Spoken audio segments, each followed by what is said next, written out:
what do people in Varanasi think of the entire Gyanvapi issue? What better area to get a reaction than near the Dashashwamedh Ghat, which is the most popular attraction in Varanasi. In fact, you can see that it's early in the morning, but you already have all of these jalebis being taken out and also consumed on a very rapid basis.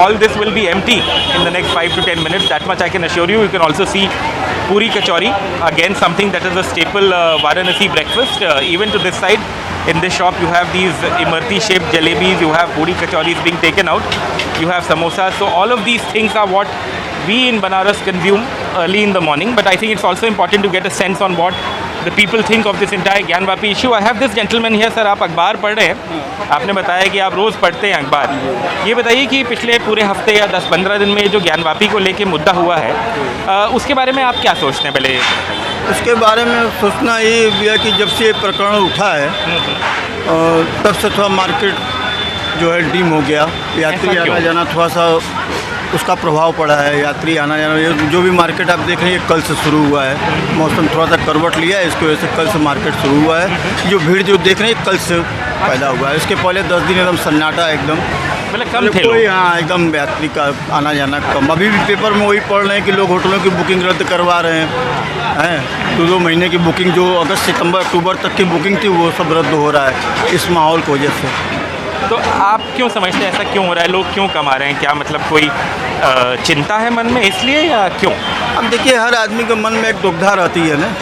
अब चूँकि ऐसा माहौल है और लोग जो है चारों तरफ जितनी मुँह उतनी बात समझ रहे हैं, तो इसका असर तो मार्केट के अंदर और लोगों के अंदर थोड़ा सा पैदा तो होगा ही. जो बाहर के लोग आने वाले हैं, संकोच बस नहीं आता है कि चलें, क्या है क्या नहीं है. ये भाई इसका असर यहाँ के व्यवसायियों पर पड़ रहा है. तो आपके हिसाब से सबका क्या समाधान है? आप क्या सोचते हैं इसके बारे में? इसका समाधान सर यही है कि जो है आपका कोर्ट के हवाले ये दोनों पक्ष का मैटर है. अब जो भी निर्णय कोर्ट को देना है, कोर्ट का मानना होगा सबको, चाहे हिंदू पक्ष को चाहे मुस्लिम पक्ष को, क्योंकि वो तो बहुत पुरानी मैटर है. इसमें तो हम लोग पैदा भी नहीं हुए थे कि हम उसको ज़्यादा विस्तार से हम बता सकें, है कि नहीं. लेकिन कोर्ट में मामला गया है तो कोर्ट ही निर्णय देगा और कोर्ट का सबको मानना होगा. बिल्कुल. आपका क्या नाम है सर? मेरा नाम गोपाल सिंह है. क्या करते हैं आप गोपाल जी? यही दुकान आपकी है? जी हाँ, हम यहाँ पर आपकी दुकान. Thank you so much sir. I will also briefly go to this gentleman. आपका नाम क्या है सर? हाँ जी, क्या नाम है आपका? राजेश सिंह. राजेश जी, कितनी पूड़ियाँ बेल लेते हैं आप सुबह से शाम, ये बताइए. कोई गिनती नहीं है हमारे. कोई गिनती नहीं. आता 1000 से ऊपर? हाँ, 1000 से ऊपर. कितने सालों से कर रहे हैं ये? 25 साल से. बाप रे, 25 साल से रोज 1000 पूड़ी अगर बेल रहे हैं तो आपका पूड़ी में वर्ल्ड रिकॉर्ड हो गया. हाँ, तो रिकॉर्ड तो है. हमारा नाम भी है पूड़ी वाला ही. आपका नाम है? किस नाम में? अच्छा, हाँ, किस नाम से परिचित है आप? पूड़ी वाले राजेश. पूड़ी वाले राजेश. मतलब हम ऐसे पूछते पूछते आ जाए बनारस में तो आप मिल जाइएगा. अच्छा, हाँ. ये बताइए ज्ञानवापी वाले मुद्दे के बारे में आप क्या सोचते हैं? पूड़ी वाले राजेश जी. भैया, पूड़ी वाले के सिवा कुछ हम जानते ही नहीं है. कुछ नहीं जानते हैं? नहीं. अच्छा, यहाँ से फुर्सत नहीं मिलता तो क्या देखे उनको बारे में तो बताइए. ये बताइए, चलिए अब क्योंकि आप पूड़ी की बात कर रहे हैं, तो ये पूड़ी बेलना क्या पिछले दिन में कुछ मुश्किल हुआ है? लोग कह रहे हैं महंगाई बढ़ी है थोड़ी, तेल का दाम बढ़ा है, इससे आप लोग के धंधे पे कोई फ़र्क आया है? तेल का दाम बढ़ा हुआ है. बढ़ा हुआ है जी. आपके धंधे पे कोई फ़र्क? हाँ जी, आपके धंधे पे कोई फ़र्क? धंधे में तो कुछ बीच में कुछ सन्नाटा तो हो गया रहा. हाँ. अभी 1-2 दिन के बाद सही बाजार हुआ. अभी अच्छा, बीच में सन्नाटा हो गया था थोड़ा. ठीक है. आपका नाम क्या है? मेरा नाम पप्पू. पप्पू जी, आप क्या करते हैं? आप किसको छनवाते हैं? हाँ, इसी का. अच्छा, ये बताइए कि महंगाई बड़ा मुद्दा है कि ये जो मुद्दा चल रहा है ये ज़्यादा बड़ा मुद्दा है आप लोग के हिसाब से? महंगाई बड़ा मुद्दा है. महंगाई क्यों? चलिए, आप कह रहे हैं. ठीक है, लेकिन I will also speak to this gentleman. इधर आ जाइए सर, थोड़ा कम दिस साइड. क्या नाम है आपका? संतोष कुमार उपाध्याय. संतोष जी, ये बताइए कि मैं इन लोग से यही पूछ रहा था कि ये जो पूरा ज्ञानवापी को लेके पिछले कुछ दिनों में हलचल मची है, उसके बारे में आप क्या सोचते हैं? ज्ञानवापी तो ऊपर से देखने पर पूरा जो है मंदिर की तरह ही दिख रहा है. तो जहाँ तक है पूरा के मंदिर ही है. तो उसके लिए मतलब अगर सही से निपट जाए आपस में सौहार्दपूर्ण तो अच्छा तरीका है. तो कोई ऐसी कुछ लोगों का ये कहना है, खासकर विपक्ष का, कि इस तरह के मुद्दे इसलिए लाए जा रहे हैं कि जो मेन इश्यूज़ है जैसे महंगाई, तेल का दाम, इस तरह की चीज़ों से डाइवर्ट करने के लिए, ऐसा विपक्ष का आरोप है. नहीं, वो तो अलग बात है. राजनीतिक कुछ कारण हो सकता है, लेकिन ये तो काफ़ी दिन से मुद्दा चल रहा है. और ये जो है सरकार ने इसको जो है पिटीशन दायर नहीं किया है. इसको तो जो है जनता में आम नागरिक ने इसको दायर किया है. तो इसलिए ऐसे कोई बात नहीं है. अगर राजनीतिक कारण होता तो राजनीति वाले इसमें लिप्त रहते. बाकी जैसा इशू जिसको सूट करता है वो अपना राजनीति को लोग उठा लेते हैं, लेकिन ये जनता नहीं इसको। सर आपका नाम क्या है? प्रशांत कुमार मिश्रा। प्रशांत जी, आपसे ये जानना चाहूँगा कि कुछ लोगों का ये भी तर्क है कि भाई जब एक कानून इस देश में है कि आप किसी भी प्लेस ऑफ वर्शिप का कैरेक्टर नहीं चेंज कर सकते, तो उसके बाद ये बार बार इस तरह के पिटीशन से किसको फ़ायदा होता है? आपको, मुझे, किसको इस चीज़ का लाभ है? अब ये पीछे जो सज्जन बैठे इन्होंने कहा कि भाई एक हफ्ता बाजार में थोड़ी नरमी रही क्योंकि लोगों को लगा भाई पता नहीं क्या हो जाए। कुछ हुआ नहीं, ऑब्वियसली एडमिनिस्ट्रेशन भी मुस्तैद था और वैसे भी कुछ नहीं होगा, लेकिन फिर भी इससे किसको फ़ायदा होता है अगर इस तरह की चीज़ हो रही है? देखिए, हमारे यहाँ सभी धर्मों की मान्यता है और सभी धर्मों को एक समान रूप से देखा जाता है। तो हम लोग आपस में मंदिर थी या मस्जिद थी इस पर चर्चा नहीं करेंगे, चूँकि मामला कोर्ट के अधीन है और कोर्ट उस पर लगातार सुनवाई कर रही है। तो हम लोगों को जो भी कोर्ट का निर्णय होगा वो सर्वमान्य होगा, चाहे वो हिंदू भाई हों चाहे वो मुस्लिम भाई हों। इसमें कोई आपस में लड़ा हो या झगड़ा हो या ऐसी कोई बात नहीं है।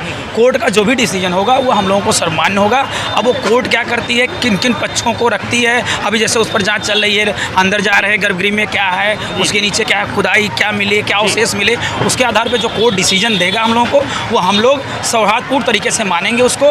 मंदिर होगी तो मंदिर का वो मिलेगा, मस्जिद होगी तो मस्जिद का मिलेगा। लेकिन अभी तक जो अवशेष मिले हैं, जो मीडिया के माध्यम से, जो अन्य माध्यमों से पता चला है, जैसे मीडिया के माध्यम से पता चला कि शिवलिंग मिला है, तो अभी तक तो मुझे जहाँ तक लगता है कि मंदिर के ही अवशेष मिल रहे हैं। लेकिन देखिए मीडिया की भी तो थोड़ी दिक्कत है ना, लीक हुआ कुछ, उसमें लिखा है कि हो सकता है शिवलिंग हो, लेकिन अब देखिए जैसे आप कह रहे हैं कि हाँ भाई शिवलिंग ही मिला है, तो ये धारणा जो पैदा हो रही है इसका क्या अंत है सर? कल को कहीं कुछ और होगा, कहीं कुछ और होगा। हम लोगों को, चूंकि मैंने अभी जैसे कहा कि मामला अभी कोर्ट के अधीन है, कोर्ट जो हमको बताएगी वो तो सबको मानना पड़ेगा।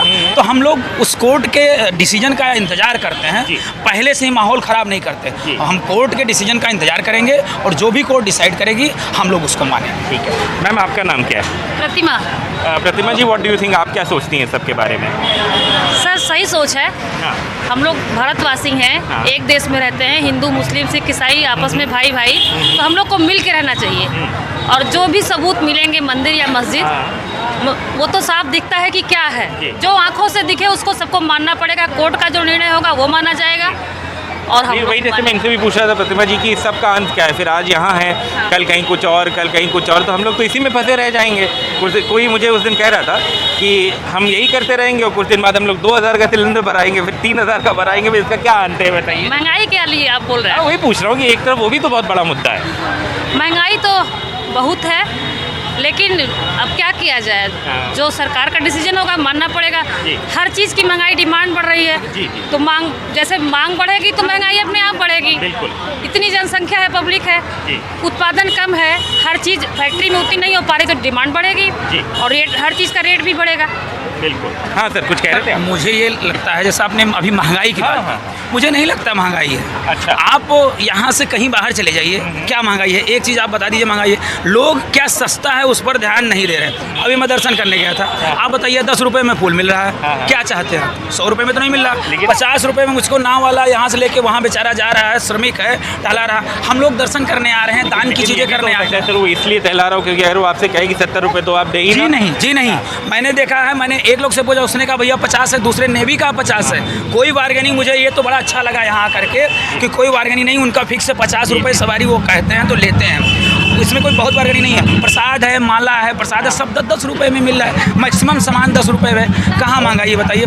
पेट्रोल और डीजल की बात कीजिए आप, पेट्रोल डीजल मान लो इन्होंने कई शिफ्टों में 3-3 रुपये बढ़ा दिए, वो लोगों को दिखा, लेकिन 8-10 रुपया कम कर दिया, सिलेंडर 50 रुपया कम कर दिया, वो तो नहीं दिखा। सिलेंडर उज्ज्वला के लिए 200 रुपये कम हुआ है, 200 रुपये कम, लेकिन तब भी 800 रुपये भी तो बहुत बड़ा दाम है ना सर। आप देखिए, मैं और आप मिडिल क्लास के लोग हैं, लेकिन जो गरीब आदमी है उसके लिए आप 1000 का दें चाहे 800 का दें, प्रॉब्लम तो उसको है भी। 8 आए तो उतनी बड़ी नहीं है, तो आप मानिएगा, और सिलेंडर चाहे 800 का बिके चाहे 1000 का बिके, है तो महंगा ही ना सर। नहीं, महंगा तो है, लेकिन आप वो ड्यूरेशन देखिए, सिलेंडर पहले 400 का था, सब्सिडी मान लो 400 मिलती थी, तो वो धीरे धीरे बढ़ा है, ऐसा तो नहीं है एक नहीं बढ़ा। और आप सिलेंडर तो बढ़ा दिख रहा है, लेकिन PM किसान योजना, अटल योजना, सुकन्या समृद्धि, तमाम ऐसी योजनाएं हैं जिनमें अब 2000 रुपये हर तिमाही पे PM किसान में मिल रहा है। वो पैसा तो कहीं सरकार ही दे रही है। तो मान लीजिए पैसा, जैसे हम लोग टैक्स देते हैं, मैं एम्प्लॉई हूँ, मैं टैक्स देता हूँ, मुझे गर्व है कि मैं टैक्स देता हूँ, क्योंकि उसी टैक्स से लोगों को, चाहे वो हॉस्पिटल हो चाहे अन्य सुविधाएं हो, दी जाती हैं। तो टैक्स भी देना,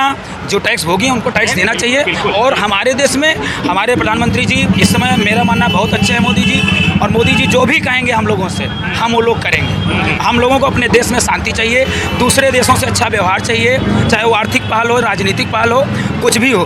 हमारे बस क्या आपको लगता है कि ये हो रहा है इस वक्त आपके हिसाब से? हाँ, हो रहा है। मुझे लगता है बिल्कुल हो रहा है। और इस समय जो भी स्थिति है, जो भी राजनीतिक विषय चाहे जो है, बिल्कुल सौहार्दपूर्ण तरीके से, मुझे नहीं लगता। आप देखिए ये सब होने के बावजूद भी, जैसा कि आप भी अभी कह रहे थे कि कहीं कोई दंगा फसाद या इस तरह का नहीं हुआ, तो एक अच्छे चीज़ का प्रतीक है ना कि हमारे देश में हम लोग मतलब ये समझिए कि विश्वास करके बैठे हैं कि जो भी हमारा सुप्रीम कोर्ट करेगा, हम लोग वो मानेंगे। कहीं कोई आपस में लड़ाई सवाल तो ये है ना सर कि ये कितना कोर्ट में जाता रहेगा? अभी यहाँ है, फिर मथुरा है, फिर कहीं और हो जाएगा, फिर कहीं और हो जाएगा। हम लोग यही डिस्कस करते रहेंगे जैसे अभी कर रहे हैं। ऐसा तो नहीं है, जैसे कुछ लोग आगरा की बात कर रहे हैं, उसके नीचे भी कुछ है। कल को आप कहिए कुतुब मीनार में भी हमको प्रे करना है, ताजमहल में भी करना है, क्या अंत है इसका? आप बताइए। हर जगह कोई अंत नहीं इसका है। अब कहने को इसका कोई अंत नहीं है। अगर जैसे ये मान लीजिए ये हमारा घर है और कोई अतिथि हमारे यहाँ आता है, आप क्या रहना चाहता है? आप अपने खुशी से उसको एक कमरा दे देंगे रहने के लिए, वो उसमें रहे, चाहे जो भी पूजा पाठ करे, ईश्वर अल्लाह तेरो नाम। हाँ, तो जैसे अगर ज्ञानवापी भी मान लीजिए माना जाता है, पूरा हमारा क्षेत्र है, चारों तरफ से हमारा मंदिर है, बीच में थोड़ा सा पोर्शन ज्ञानवापी मस्जिद का है, तो वो हमारे घर का एक कमरा है जो हमारे मुस्लिम भाई ने ले लिया है। वो नमाज पढ़ेंगे, वहाँ हम शिव जी के जयकारे लगाएंगे, बोलो हर हर Mahadev. Thank you so much. I think very articulate people here and I think they express themselves very well. बस थोड़ी देर में मैम आ जाएगा, अभी अब से 1 घंटे बाद आप लोग देख लीजिएगा। So there you have it, an interesting conversation here as always in the streets of Varanasi with camera person Vineet Verma. This is Alok Pandey, NDTV.